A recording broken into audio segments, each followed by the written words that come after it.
22 दिसंबर रात्रि 8 बजे जयपुर दिल्ली राष्ट्रीय राजमार्ग स्थित राजकीय बीडीएम हॉस्पिटल के बाहर दवा व्यापारी पर अज्ञात बदमाशों द्वारा सरेआम फायरिंग की जाने के 8 दिन बाद भी पुलिस द्वारा अपराधियों को नहीं पकड़े जाने के विरोध में स्थानीय व्यापार महासंघ द्वारा मीटिंग आयोजित कर 29 दिसंबर कोटपुतली बंद का आह्वान करते हुए व्यापार महासंघ द्वारा मीटिंग आयोजित कर दिसंबर कोटपुतली बंद का आह्वान करते हुए अतिरिक्त जिला कलेक्टर डॉक्टर सतवीर यादव को ज्ञापन सौंपा।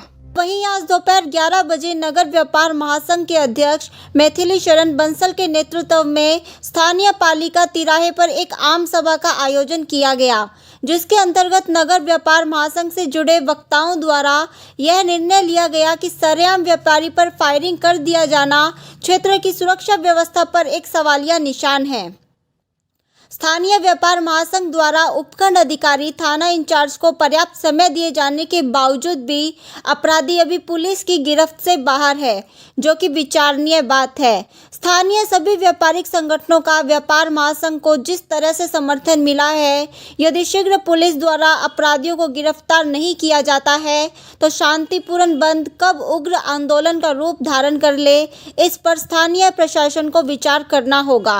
नगर व्यापार महासंघ द्वारा किए गए बंद के आह्वान के दौरान नगरपालिका तिराहे पर जारी धरना प्रदर्शन के दौरान पहुंचे पूर्व विधायक संसदीय सचिव रामस्वरूप कसाना, पूर्व पालिका चेयरमैन प्रकाश सैनी, भाजपा विधानसभा प्रभारी मुकेश गोयल सहित व्यापार महासंघ से जुड़े सभी पदाधिकारी मौजूद रहे।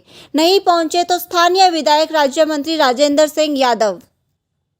हमारे कुछ वक्ताओं ने ये कही कि हमारे पूर्व घटनाओं के लिए ऐसी कोई बात आई नहीं, और हमारे महामंत्री जी ने कहा कि हमारे पास कोई लिखित में इस प्रकार का आया नहीं और हमने उस पर एक्शन लिया।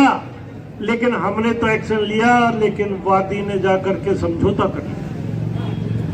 उस समय हमारा जवाब देना मुश्किल हो गया, इसलिए आवश्यक है कि आप उसको लिखित में दें, हम आग्रह करें और उस पर कोई कार्रवाई करें सामूहिक रूप से, तो उसका आपको भी संतोषजनक जवाब मिलेगा और हम भी उसमें संतुष्ट होंगे।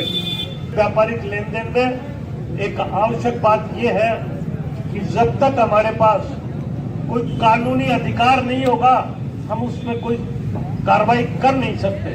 हम तो यही कर सकते हैं, एक दूसरे को समझाइश से अगर समझ जाए तो आपसी समझौते से कोई बात बैठ जाए तो कर सकते हैं, अन्यथा हमारे पास कोई कानूनी इस प्रकार का अधिकार नहीं है कि हम उसको दंडित कर दें और वो दंड दे करके उसको सजा मिले।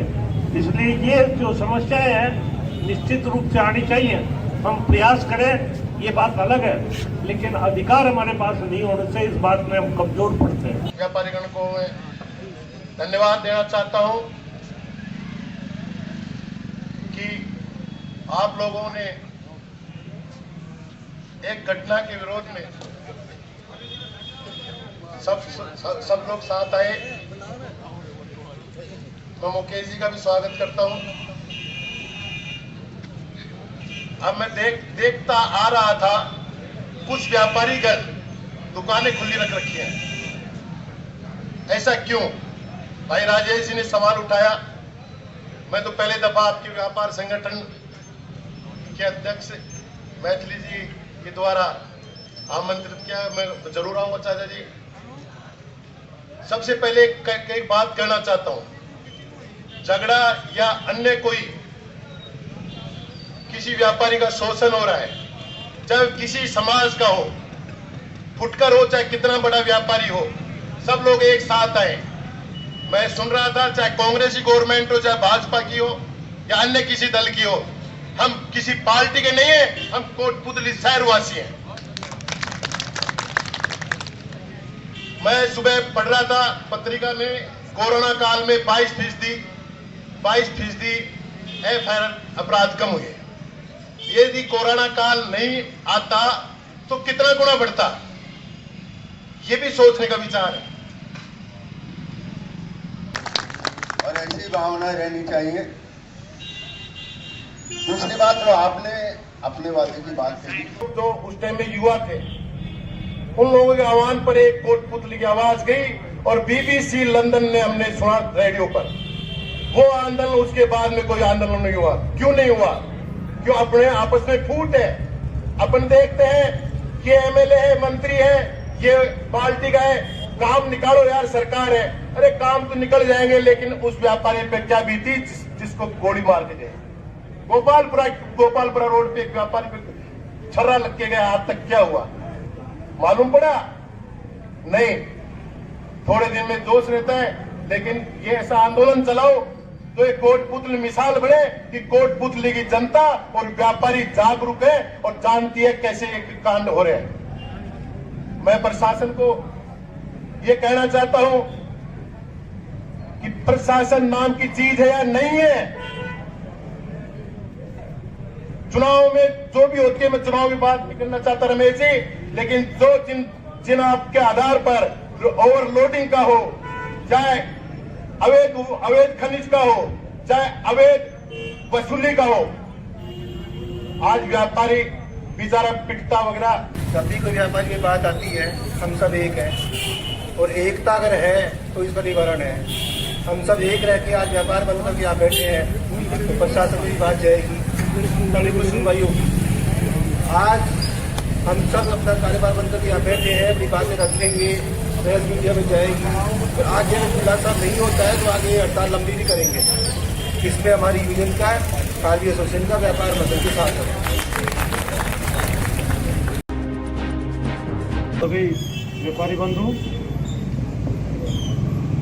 अभी मैंने जो विचार सुने उसके तहत बताया गया कि कोटपुतली में जो पुलिस की व्यवस्था की बात है, तो सबसे पहले तो मैं ये कहना चाहूँगा कि मेरे को यहाँ पे पोस्टेड हुए करीब 6 महीने 7 महीने हुए हैं। 7 महीने में एक भी वारदात ऐसी नहीं है जो अनट्रेस्ड है। कोई यहाँ पे क्लेम कर सकता है कि मेरी ये वारदात पिछले 1 महीने पहले हुई थी और वो नहीं खुली हो। ये मैं यहाँ से खड़े होकर क्लेम कर सकता हूँ कि पिछले 6-7 महीने कोई वारदात बता दीजिए आप जो नहीं खुली हो। जहाँ पे पुलिस की बात है, यहाँ जो एसएचओ लगे हुए हैं, सीओ लगे हुए हैं, बड़े कर्मठ और ईमानदार अधिकारी हैं। निश्चित रूप से उनके बारे में अगर किसी भी तरह की कोई शिकायत अगर सुनी है तो मैं उनकी बात भी सुनने को तैयार हूँ कि कहीं पे भी कोई व्यापारी मतलब किसी बदमाश के साथ उठना बैठना हो, या यहाँ पे किसी की गुंडागर्दी हो और उसके साथ हमने कार्रवाई नहीं की हो, या फिर इस तरह की कोई वारदात जिसके अंदर पुलिस की कमजोरी नजर आई हो, मैं बिल्कुल सामने खड़े होकर सुनने को तैयार हूँ। रही बात, देखो आपका आंदोलन है, बंद करना आपका अधिकार है। 1 दिन रखें, 2 दिन रखें, 10 दिन रखें, कोई प्रॉब्लम नहीं है, क्योंकि शांतिपूर्वक आंदोलन आराम से 10 दिन चल सकते हैं। करिए, बिल्कुल अच्छी बात है, करना चाहिए। इससे पुलिस भी जागृत होती है, प्रशासन भी जागृत होता है, और जो थोड़ी बहुत कमियां हमारी है वो उनके ऊपर भी हम लोग ध्यान देने की कोशिश करते हैं। हम तो इसका मतलब ये नहीं है कि हमने कोई यहाँ पे लॉलेसनेस की स्थिति हो, आपको इतना बंद करना पड़े, ऐसी बात नहीं है। जहाँ तक ये फायरिंग की बात है, उस फायरिंग की घटना के बाद में हमने दिन रात इस पे काम किया है और निश्चित रूप से इस वारदात को हम इसको क्लियर करेंगे और आपको बताएंगे। इसमें बहुत से एंगल हैं, सारी चीजें इस यहाँ पे माइक पे नहीं की जा सकती। इसमें कई एंगल है, कुछ एंगल ऐसे हैं जिनको यहाँ पे सार्वजनिक तौर पे भी बताया नहीं जा सकता। सारी चीजें जब क्लियर हो जाएगी, कोई चीज सेंसिटिव होती है। आज पुलिस, मैं एक अधिकारी के तौर पे यहाँ पे कुछ भी बात करूंगा उसका मतलब निकलेगा, तो सारी चीजें क्लियर होने के बाद यहाँ पे अनाउंसमेंट हो तो ज्यादा ठीक रहे, क्योंकि आधी अधूरी बात यहाँ कर दें और उसका आप लोग क्या मतलब निकाल लो और उसके बाद में क्या गड़बड़ हो जाए।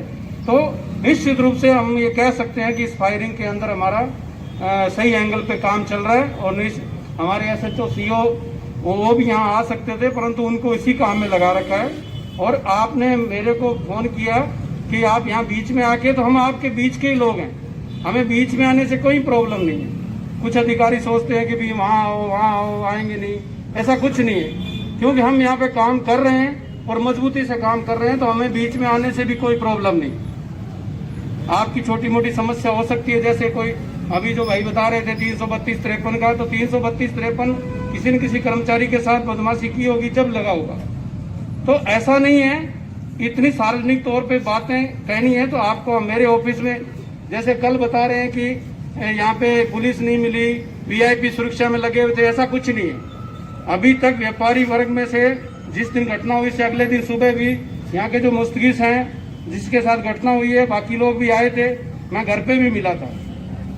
मैं ये कह सकता हूँ कि ऐसा नहीं है कि हम कोई ऑफिस में मिलने, घर पे ऑफिस में जहाँ अवेलेबल है वहाँ पे हम तैयार हैं। कोई भी बात कहनी है तो मैं ये कह सकता हूँ कि वीआईपी सुरक्षा, किसान आंदोलन ऐसा कुछ नहीं है। हमारी एक टीम इसमें भी लगी हुई है, किसान आंदोलन भी उससे भी ज्यादा जरूरी है, वीआईपी सुरक्षा भी जरूरी है, सब चीजें हैं, परंतु कोटपुतली कस्बा हमारे लिए सबसे पहले। और मैं ये कह सकता हूँ कि कोटपुतली कस्बे की कोई भी घटना पुलिस के लिए एक बड़ा चैलेंज है और उस चैलेंज को हम स्वीकार करते हैं और निश्चित रूप से हम इस वारदात को क्लियर करके आपको बताएं। जहाँ तक समय सीमा की बात होती है, कोई कहते साहब एक दिन में हुआ नहीं, मेरे को जादू नहीं है, हमारे पास टीम लगी हुई है, अलग अलग एंगल्स हैं, तो हो सकता है क्लियर आज शाम को ही कर दें और नहीं हो तो हो सकता है 2 दिन भी लग जाए, परंतु ये मैं 100% कह सकता हूँ कि इस वारदात को हम क्लियर कर देंगे। ये मेरा 100% है, ये मेरे से लिख के भी ले सकते हो कि ये नहीं ये वारदात अनट्रेस्ड रह जाएगी, ऐसा नहीं। 22 दिसंबर को यहाँ पे बीडीएम हॉस्पिटल के आगे फायरिंग की घटना हुई थी। एक मेडिकल स्टोर वाले हैं, उनके साथ ये घटना हुई है। उसको लेके आज व्यापारियों में थोड़ा रोष था और कस्बा बंद किया है। इसको लेके पुलिस की व्यवस्था पूर्ण है और सभी को आश्वासन भी दिया गया है कि जल्दी इसके अंदर हम खुलासा करेंगे इस वारदात का। हमारी टीमें अलग अलग लगी हुई है और अगर ये कंटिन्यू कोई बंद कार इस तरह है, ऐसा मेरी जानकारी में नहीं है, परंतु फिर भी देखो बंद करना इनका अधिकार है, बंद कर सकते हैं, परंतु हमारी तरफ से इन सब व्यापारियों से निवेदन है कि इस वारदात को हम जल्दी खुलासा कर देंगे और अलग अलग टीमें लगा के पूरा लगे हुए हैं और निश्चित तौर से हम कह सकते हैं कि इसको हम क्लियर करेंगे। कि आज तक इतनी घटनाएं हुई उसमें कोई खुलासा नहीं हो पाया। अगर हम चुप बैठते सारे व्यापारी तो ये निरंतर चालू रहते। प्रशासन पर इस बात का दबाव डालने के लिए कि हम चुप बैठने वाले नहीं हैं। मैंने याद दिलाया है कि 84 की घटना जो हुई थी उसमें इस कोटपुतली शहर का आम नागरिक जाग उठा था, लाखों की संख्या में लोग इकट्ठे हुए थे। हम फिर इकट्ठे हो सकते हैं, हम फिर थाने पर धावा बोल सकते हैं, इसमें कोई चूकेंगे नहीं। जैसे किराना व्यापार संघ, दवाई व्यापार संघ और जूता चप्पल वाले और हलवाई संघ और जितने भी व्यापारी थे, पान बीड़ी सिगरेट वाले, वस्त्र व्यापार संघ, सभी ने इसमें सहयोग किया। राजेंद्र जी यादव जो हमारे यहाँ से एमएलए है और सरकार के प्रतिनिधि है, मंत्री है, उनका विशेष दायित्व पड़ता था कि जनता के बीच में आते और वो अपना जवाब देते कि उन्होंने क्या किया है। तो ये मैं समझता हूँ कि जिसकी विशेष जिम्मेदारी थी, जो जवाबदेह था, हमारे यहाँ के जनप्रतिनिधि सरकार के जनप्रतिनिधि हैं, उनको यहाँ पर उपस्थित होना चाहिए था और जनता के बीच में आकर कहना चाहिए था कि उन्होंने इस संबंध में कुछ काम किया है। आज का सांकेतिक का और 31 तारीख का एडिशनल साहब हमको आश्वासन देकर गए कि 1-2 रोज में इसको खोल देंगे, अगर नहीं खुलेगा तो फिर हम मीटिंग करकर फिर दोबारा कार्रवाई करेंगे।